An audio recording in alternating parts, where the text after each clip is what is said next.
Dear students, in this video we will study market capitalization.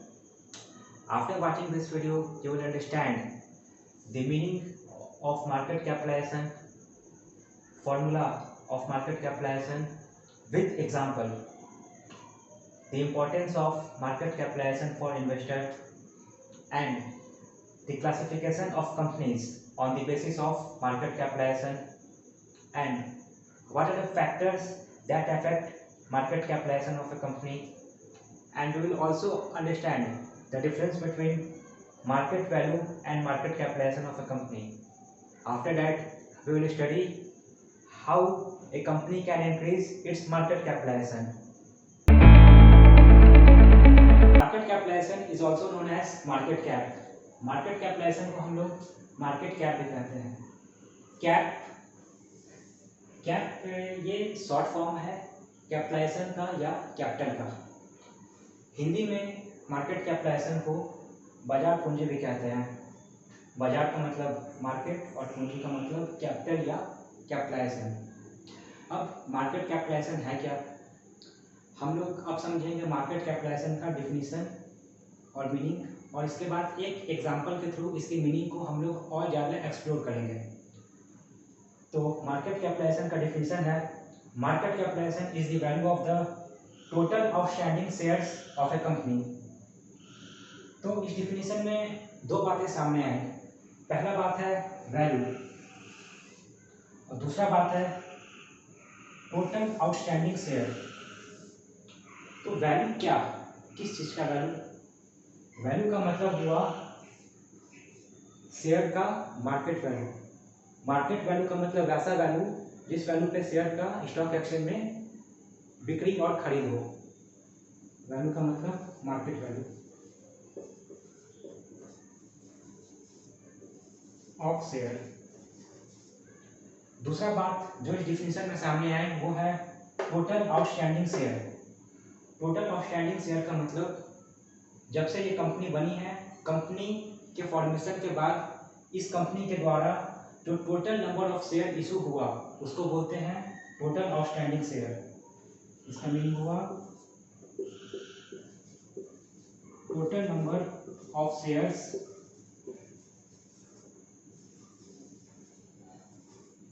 Issued by company. तो इस definition को थोड़ा सा और एक्सप्लोर करके थोड़ा लैंग्वेज चेंज करके हम लोग इसको ऐसे बोल सकते हैं, market capitalization is the market value of total number of shares issued by company. एक बार फिर से सुन लीजिए, market capitalization is the market value of total number of shares issued by company.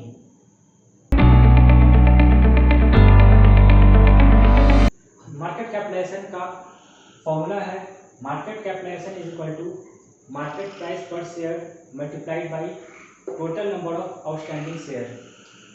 किसी कंपनी के शेयर का जो मार्केट प्राइस होता है उसको हम मल्टीप्लाई करेंगे उस कंपनी के total number of outstanding share से. उस कंपनी ने अब तक जितना शेयर इशू किया है उससे, तो जो फिगर आएगा वो होगा मार्केट कैपिटलाइजेशन. अब हम लोग इस फॉर्मूला को एक्सप्लोर करते हैं और समझते हैं एक एग्जांपल के थ्रू. एग्जांपल हम लोगों ने लिया है इंडिया के सबसे बड़े company in terms of market capitalization, और वो है रिलायंस इंडस्ट्रीज लिमिटेड. आज का डेट है 30 सितंबर 2020. आज के दिन में रिलायंस इंडस्ट्रीज लिमिटेड है 6,503.13 million outstanding shares. Reliance industry limited का आज के डेट में 6,503.13 मिलियन आउटस्टैंडिंग शेयर्स है. एंड मार्केट वैल्यू पर share on NSE national stock exchange on 30 September 2020 is ₹2233.80. आज के डेट में नेशनल स्टॉक एक्सचेंज में रिलायंस इंडस्ट्री लिमिटेड के शेयर का मार्केट वैल्यू है ₹2233.80. हम लोगों को रिलायंस इंडस्ट्रीज लिमिटेड कंपनी का total number of outstanding share का फिगर पता है और रिलायंस इंडस्ट्रीज लिमिटेड के शेयर का आज के डेट में मार्केट वैल्यू पता है।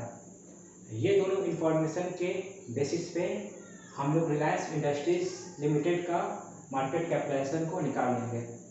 जैसा कि मार्केट कैपिटलाइजेशन का फॉर्मूला है, market capitalization is equal to market price per share multiplied by total number of outstanding shares.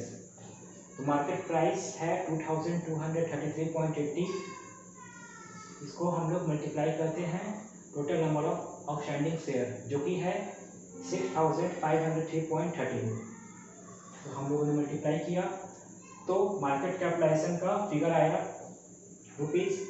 ₹1,45,26,367 million, 1,45,26,367 million. ठीक है, अब ये फिगर है मिलियन में, और मैं बता दूं कि 1 मिलियन होता है 10 लाख रुपए।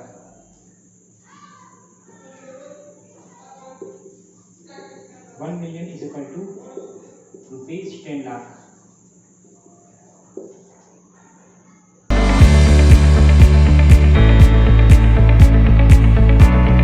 Importance of market capitalization for investor। Market capitalization investor के लिए क्यों इम्पोर्टेंट है? Investor uses market capitalization to determine company size and value. Market capitalization के माध्यम से इन्वेस्टर जिस कंपनी में इन्वेस्ट करना चाहता है तो वो कंपनी का साइज जान लेता है। जैसे कि कंपनी किस साइज का है, या तो कंपनी होगा लार्ज कैप कंपनी, या तो कंपनी होगा मिड कैप कंपनी, या होगा स्मॉल कैप कंपनी। और इन्वेस्टर जानता है वो कंपनी का वैल्यू, कंपनी का नेटवर्थ कितना है। Investor analyse the company's worth in an open market. Open market का मतलब capital market.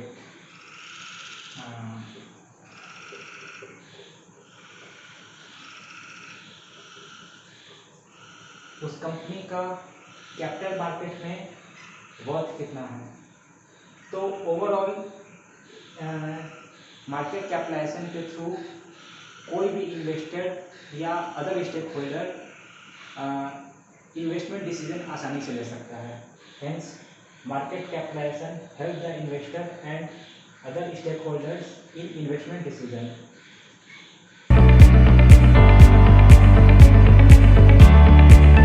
Basis of market capitalization, companies are classified into 3 categories: large cap companies, mid cap companies and small cap companies. Large cap companies are those companies which are having market capitalization of more than ₹20,000 crore, whereas mid-cap companies are those companies which are having market capitalization of in between ₹5,000 crore to ₹20,000 crore, whereas small cap companies are those companies which are having market capitalization of less than ₹5,000 crore.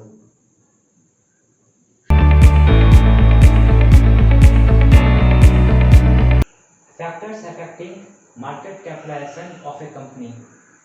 वैसा कौन कौन सा factor है जिससे कि किसी कंपनी का मार्केट कैपिटलाइजेशन अफेक्ट होता है, मतलब या तो इंक्रीज होगा मार्केट कैपिटलाइजेशन या तो डिक्रीज होगा। तो पहला फैक्टर है demand and supply of a particular stock.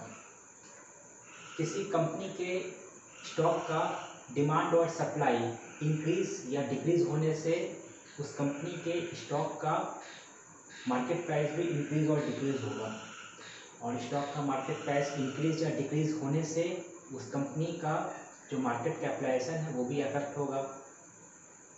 अगर मार्केट प्राइस इंक्रीज होगा तो मार्केट कैपिटलाइजेशन इंक्रीज होगा, मार्केट प्राइस डिक्रीज होगा तो उस कंपनी का मार्केट कैपिटलाइजेशन भी डिक्रीज होगा।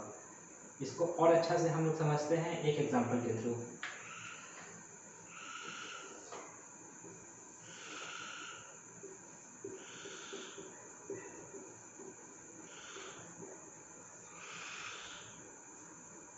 एग्जांपल केस 1, फर्स्ट केस और केस 2। पहले केस में क्या है कि अगर डिमांड एक्सीड करेगा सप्लाई को, इफ डिमांड एक्सीड्स सप्लाई, अगर डिमांड ज़्यादा रहेगा सप्लाई से तो ऐसे केस में स्टॉक का मार्केट प्राइस इंक्रीज होगा। Market price of stock increases, और जब स्टॉक का मार्केट प्राइस इंक्रीज होगा तो उस कंपनी का मार्केट कैपिटलाइजेशन भी इंक्रीज होगा। Hence market cap of company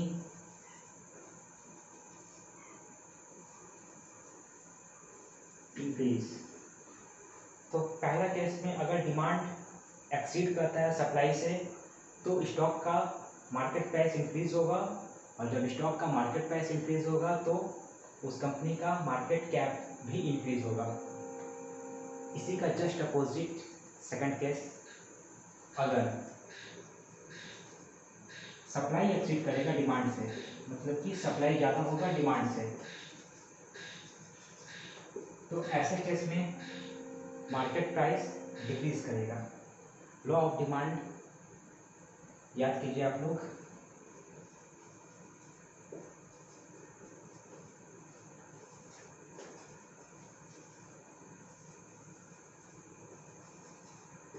और जब स्टॉक का मार्केट प्राइस डिक्रीज होगा तो फिर मार्केट कैप भी डिक्रीज होगा।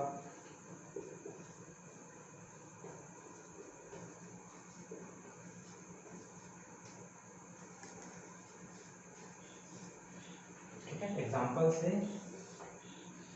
ये दोनों केस से इस फैक्टर का मीनिंग क्लियर हो गया। सेकंड फैक्टर जो कि कंपनी के मार्केट कैपिटलाइजेशन को अफेक्ट करता है वो है परफॉर्मेंस ऑफ कंपटीटर। जो कंपनी का, किसी कंपनी के का उस सेक्टर का जो कंपटीटर है उसका परफॉर्मेंस भी उस कंपनी के स्टॉक को अफेक्ट करता है। इसको भी हम लोग एग्जांपल के थ्रू काफ़ी अच्छे से समझ सकते हैं।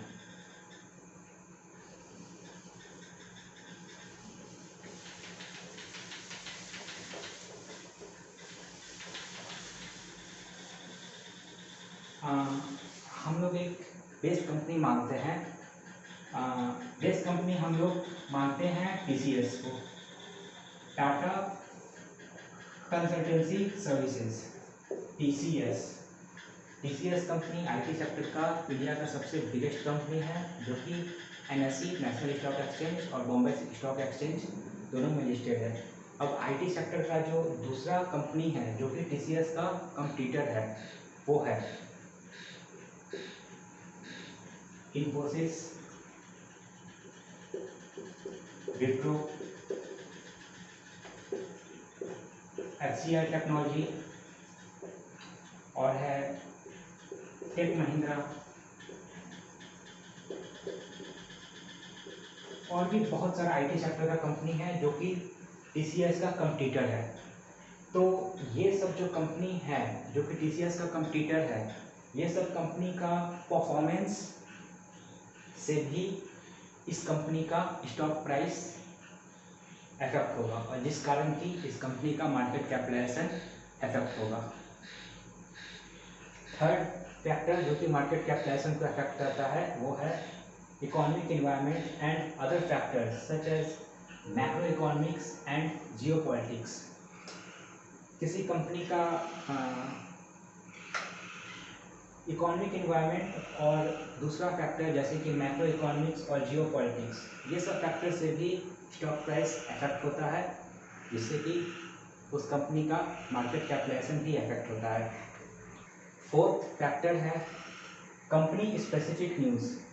किसी कंपनी का कुछ स्पेसिफिक न्यूज़ जो कि मार्केट में रिलीज होता है, तो उस कंपनी जिस कारण उस कंपनी का स्टॉक प्राइस अफेक्ट होता है। अब जैसे कंपनी स्पेसिफिक न्यूज़ क्या हो सकता है, जैसे कंपनी स्पेसिफिक न्यूज़ हो सकता है कि उस कंपनी का रिजल्ट आया, एनुअल रिजल्ट, उस रिजल्ट में उस कंपनी का सेल इंक्रीज कर गया 50% से, तो कंपनी स्पेसिफिक न्यूज़ हो सकता है इंक्रीज इन सेल्स। और क्या हो सकता है कंपनी स्पेसिफिक न्यूज़, और हो सकता है जिससे कि उस कंपनी का स्टॉक प्राइस अफेक्ट हो, और हो सकता है इंक्रीज इन प्रॉफिट।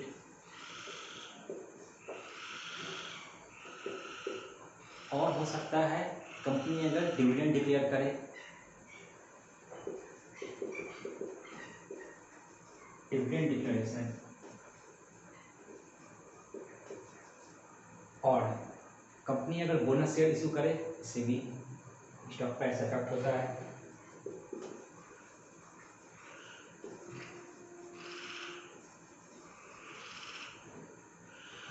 कंपनी अगर एफपीओ लाए, या फिर कंपनी को एक बहुत बड़ा कॉन्ट्रैक्ट मिले, गेटिंग बिग कॉन्ट्रैक्ट, इस टाइप से बहुत सारा कंपनी स्पेसिफिक न्यूज़ होता है जिससे कि कंपनी का स्टॉक प्राइस अफेक्ट होता है। फिफ्थ फैक्टर है कंपनी फंडामेंटल फैक्टर्स। किसी कंपनी का फंडामेंटल फैक्टर भी उस कंपनी का स्टॉक प्राइस को डिसाइड करता है। अब फंडामेंटल फैक्टर क्या हो सकता है, याद कीजिए fundamental analysis of security. Fundamental factor जैसे हो गया किसी कंपनी का ईपीएस, अर्निंग पर शेयर, एक शेयर पे कितना अर्निंग हो रहा है इन्वेस्टर को, और हुआ डीपीएस, डिविडेंड पर शेयर, और होता है P ratio, price earning ratio, और डेब्ट इक्विटी रेशियो, कंपनी डेब्ट फ्री है या नहीं है, डेब्ट के रेशियो में कितना इक्विटी है कंपनी के पास, और रिटर्न ऑन कैपिटल एम्प्लॉयड, और रिटर्न ऑन इक्विटी। इस टाइप से बहुत सारा फंडामेंटल फैक्टर होता है जो कि कंपनी के स्टॉक प्राइस को अफेक्ट करता है। ओवरऑल जब कंपनी का स्टॉक प्राइस अफेक्ट होगा तो फिर कंपनी का मार्केट कैपिटलाइजेशन भी अफेक्ट होगा।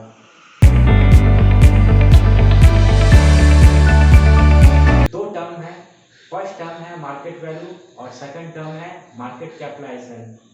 तो क्या ये दोनों टर्म सेम है? Are market value and market capitalization are same, या फिर ये दोनों में कुछ डिफरेंस है? What's the difference between market value and market capitalization?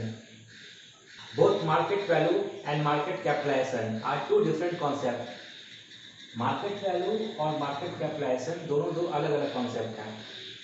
तो अब हम समझते हैं कि क्या होता है मार्केट वैल्यू और क्या होता है मार्केट कैपिटलाइजेशन। ये ऑलरेडी हम लोग समझ ही रहे हैं इस वीडियो में। तो market value is determined with the help of various multiples. किसी स्टॉक का मार्केट वैल्यू कुछ फैक्टर पर डिपेंड करता है, तो वो सब फैक्टर है जैसे कि पी रेशियो, और मार्केट वैल्यू डिपेंड करता है पीएस रेशियो पर भी, प्राइस टू सेल्स रेशियो इसका फुल फॉर्म होता है, और पी रेशियो का फुल फॉर्म होता है प्राइस टू अर्निंग रेशियो, और मार्केट वैल्यू डिपेंड करता है future value of dividend per और फ्री कैश फ्लो। इस टाइप के बहुत सारे फैक्टर पर किसी कंपनी के स्टॉक का मार्केट वैल्यू डिपेंड करता है। अब देखिए मार्केट कैपिटलाइजेशन क्या होता है। Market capitalization is determined by multiplying outstanding share to the market price of share. किसी कंपनी के स्टॉक का जो मार्केट प्राइस है उसको हम लोग मल्टीप्लाई करते हैं उस कंपनी के आउटस्टैंडिंग शेयर से। आउटस्टैंडिंग शेयर का मतलब हुआ कि total number of share issued by company.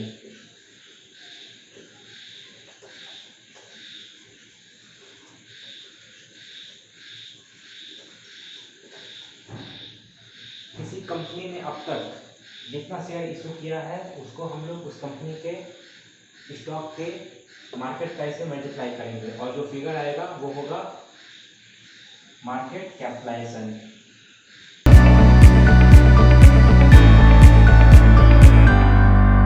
How to increase market capitalization of a company?